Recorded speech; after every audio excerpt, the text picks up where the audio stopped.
De l'ombre à la lumière, l'onction de David selon la volonté divine. Shalom, bien-aimés dans le Seigneur.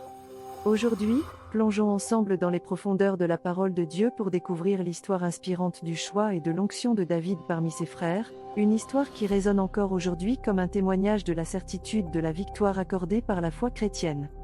Frères et sœurs, dans 1 Samuel 16, nous sommes transportés à l'époque où le prophète Samuel est envoyé par Dieu pour oindre le futur roi d'Israël. Les hommes extérieurs peuvent regarder l'apparence, mais le Seigneur regarde le cœur. Les frères aînés de David défilent devant Samuel, mais le Seigneur ne les a pas choisis. David, le jeune berger, était dans les champs, fidèle à ses tâches humbles mais essentielles. Et alors que les hommes voyaient un simple berger, Dieu voyait un homme après son propre cœur.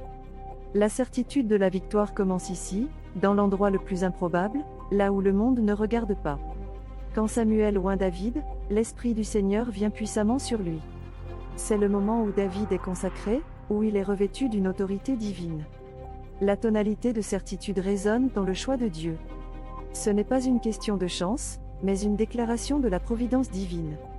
David est choisi pour une destinée grandiose, une destinée que seul Dieu pouvait orchestrer.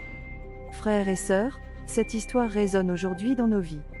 Nous pouvons être dans les champs de notre quotidien, fidèles et dévoués, même lorsque les regards humains ne nous voient pas. Car Dieu, dans sa certitude, voit ce que le monde ne voit pas.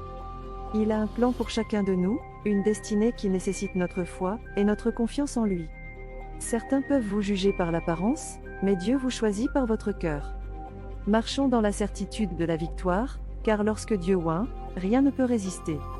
Comme David, soyons des porteurs de la lumière divine, illuminant les ténèbres de ce monde.